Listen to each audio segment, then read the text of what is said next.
来关心一则意外的消息，这是发生在嘉义市西区有一间集合式的主体3楼呢，昨半暝大火烧。这警报器是甲证人养护精神，消防队是协助甲居民疏开，也有救出掉伫4楼的6个人。加在这场火灾时，无人伤亡。分队车大头醒悬，要来救受困的住户。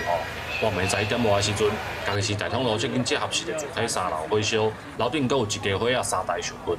嘉义市消防局出动分推车，成功把6个人，包括上细汉只有5个月大的婴仔，拢安全救出来。指挥中心这边要请受困者的部分先关门自救，保护自救，确保自身没有浓烟窜入。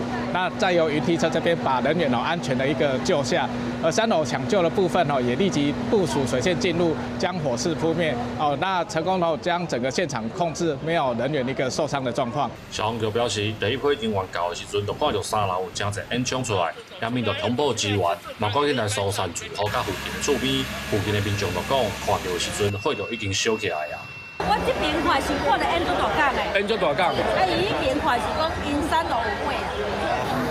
我出来的时阵是火搁还袂烧伫我内底，我出来的时阵是无啦，但是后壁阮就无入去内底啊，阮人拢伫阳台遐。嘉义市消防局伫11点17分接到通报，伫11点52分的时阵，已经甲现场的火拍花，有住户怀疑是电线相拍电所引起的。消防局表示，详细导火的原因，都需要经过火调人员的调查。记者林慧婷，嘉义报道。